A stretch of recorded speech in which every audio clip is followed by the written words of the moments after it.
सूरदास जी कौन है? प्रपन्न है। उनको ठाकुर जी को देखने के लिए नेत्र नहीं चाहिए। परम सत्य श्रीनाथ जी का नाम उनके हृदय में विराजमान है, उस नाम से ही वे दर्शन कर लेते हैं। श्रीनाथ जी कैसे? सूरदास जी महाराज अपने कुटिया में बैठ करके भजन करते थे, और जब वे पद गाते थे तो पद सुनने के लिए श्री जी बाबा का जैसे ही शयन होता था, शयन होते ही श्री जी बाबा तुरंत आ जाते थे और आकर के बाहर कुटिया के बैठ जाते और बैठ करके वहीं बैठे बैठे श्रवण करते जो भी सूरदास जी गाते,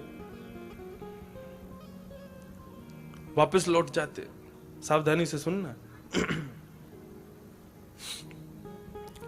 एक दिन श्री जी बाबा ने मन में भाव रखा कि भैया आज गोसाई जी जल्दी हमको पौड़ा दें भोग लगा के। तो गोसाई जी तो कपाट बंद करके जाते थे दोपहर के, लेकिन ठाकुर जी जंगला में से कूद के भाग जाते थे, सूरदास जी की कुटिया पे जाके बैठ जाते थे। एक दिन ठाकुर जी जाने लगे तो श्री जी ने हाथ पकड़ लिया ठाकुरानी ने। कहां जा रहे हो? बोले हम जा रहे हैं एक जगह पे। बोले कहां जा रहे हो? मुझे सही से बताओ। बोले एक भक्त है उसको दर्शन देने के लिए जा रहे हैं। बोले हम भी चलेंगे साथ में। अरे तुम मत चलो, तुम क्या को जाओगी?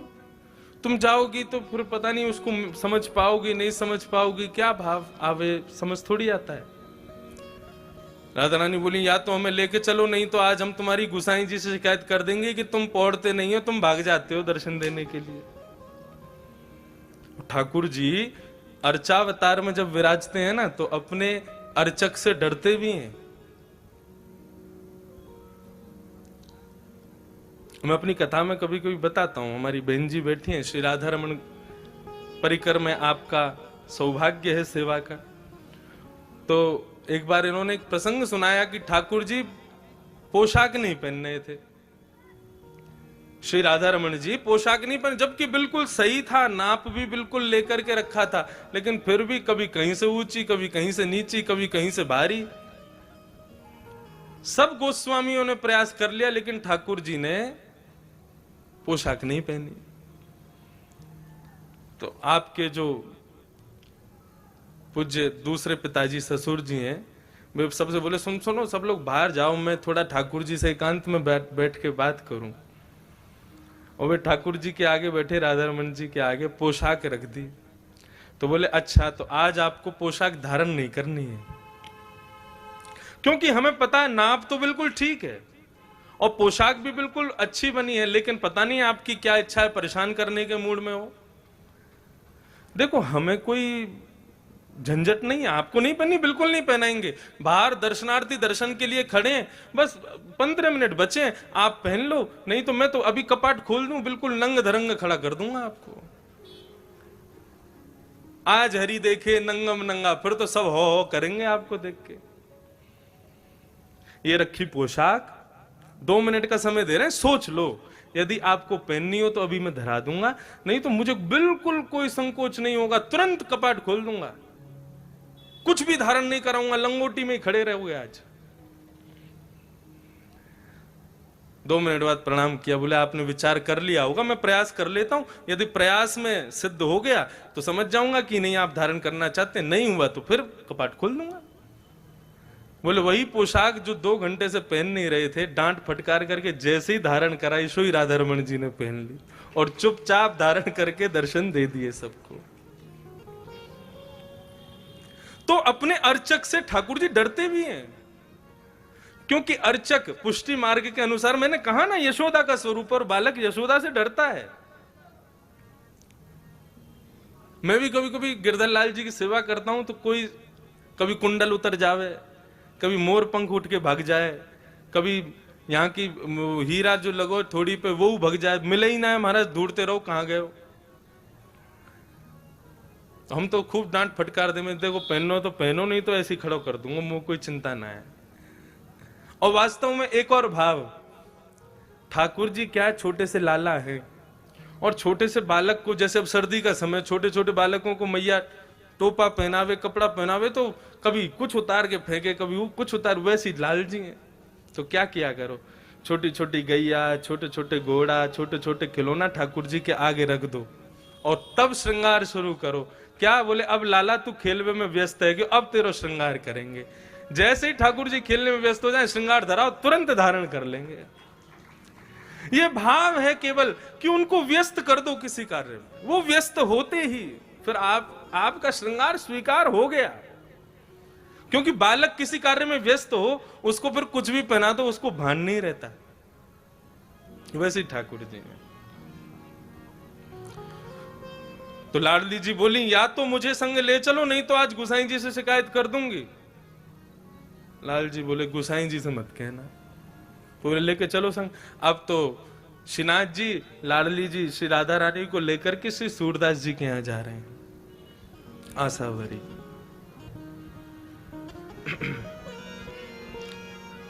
सूरदास जी की कुटिया में जाकर के दोनों प्रिया प्रियतम अविराजित हुए हैं और दोनों इतने भाव से सूरदास जी के पद को श्रवण कर रहे हैं, लेकिन सूरदास जी को नहीं पता कि ठाकुर जी मेरे सामने बैठे हैं।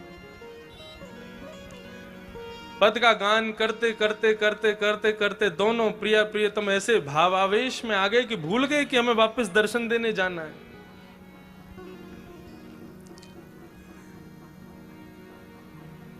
जैसे ही सूरदास जी का पद पूर्ण हुआ, किशोरी जी ने और लाल जी ने दोनों ने नेत्र खोल करके देखा, सूरदास जी बैठे हैं। किसी कार्य के लिए उठने लगे, कहीं जाने लगे, तो दोनों उनके पीछे पीछे चलने लगे। देखें तो सही कहां जाते हैं, क्या करते हैं। अब सूरदास जी अपनी लठिया से चल करके ऐसे आगे रास्ता देखते हुए, लठिया से अनुभव करते हुए चल रहे थे और पीछे दोनों श्रीनाथ जी और श्री किशोरी जी दोनों चल रहे हैं। तभी आगे एक बड़ा गहरा गड्ढा था। ठाकुर जी को भी अनुभव नहीं हो पाया, पता नहीं चल पाया। जैसे श्रीनाथ जी ने लठिया, वो सूरदास जी लठिया से चल रहे थे, उनको भी पता नहीं चल पाया और चलते चलते श्री सूरदास जी उस गड्ढे में गिर पड़े। अब जैसे ही गड्ढे में गिरे, ठाकुर जी और लाडली जी ने ऊपर से देखा, बड़ा गहरा गड्ढा। ठाकुर और नीचे सूरदास जी पड़े हैं, हाथ छिल गए, पैर छिल गए, सिर में चोट आ गई।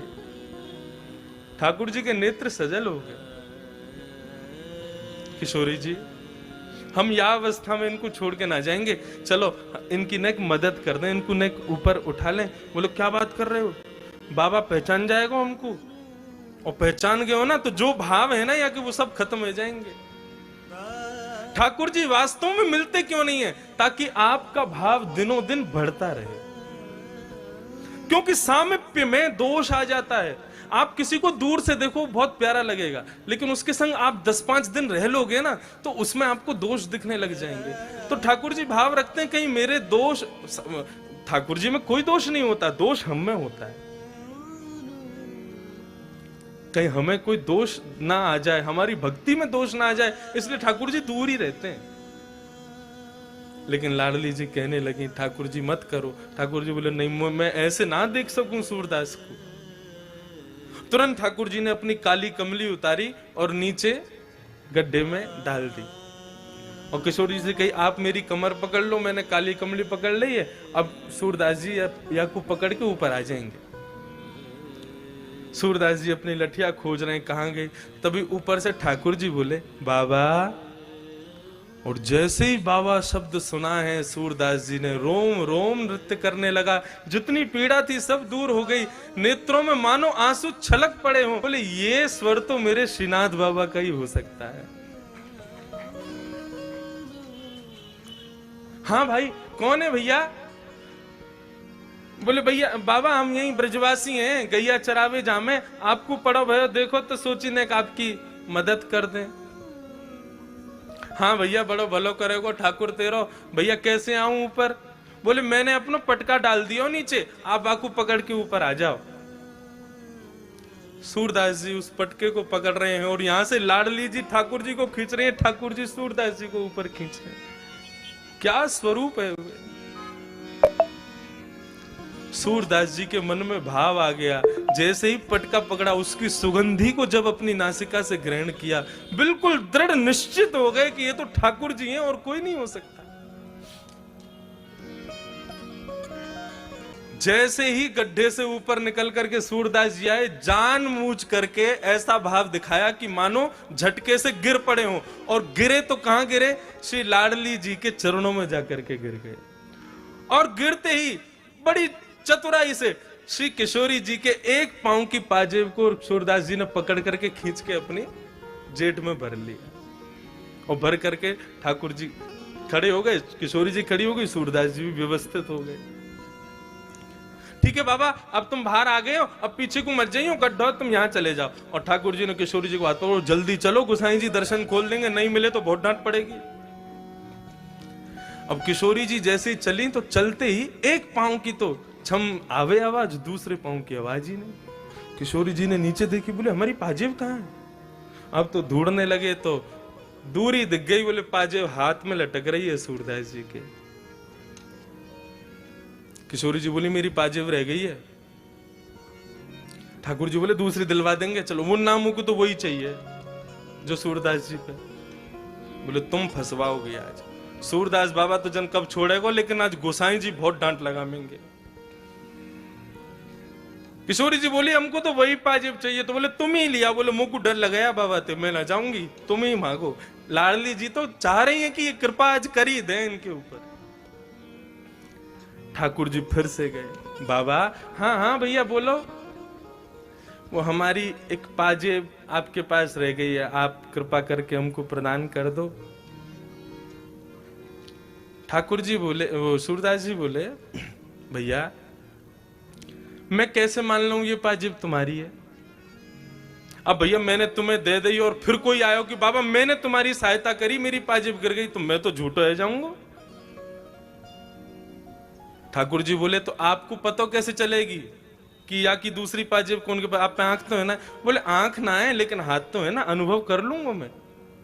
तो बोले क्या करोगे? बोले दूसरी पाजेब जो है का है, वो मेरे हाथन के आगे आप चरणन में धारण करके ही दे दो, मैं वह पाजेब को हाथ से स्पर्श कर लूंगा, सो दूसरी पाजेब पहना दूंगा। किशोरी जी मुस्कुरा गए, बोले सूरदास जी समझ गए कि ये ठाकुर जी पधारे हैं। ठाकुर जी बोले आओ। अब तो किशोरी जी आगे आई, आगे आकर के खड़ी हुई, सूरदास जी से कही सूरदास जी नीचे बैठो, नीचे देखो, एक पाजेब देख लो और दूसरे पाँव में पहना दो। जैसे ही पाजेब देखी तो समझ गई, बोले हाँ भैया तुम्हारी है। दूसरे पाँव में पाजेब पहना करके श्री किशोरी जी के चरणों से लिपट गए सूरदास जी, अपने नेत्रों के जल से उनके पैरों को धोने लगे। बोले कृपा करो प्रभु, मैं पहचान गया हूं आप पधारे हो मुझ पे कृपा करने। किशोरी जी ने सूरदास जी को उठाया और ठाकुर जी, किशोरी और सूरदास जी तीनों ने तीनों को आलिंगन किया, और आलिंगन करके ठाकुर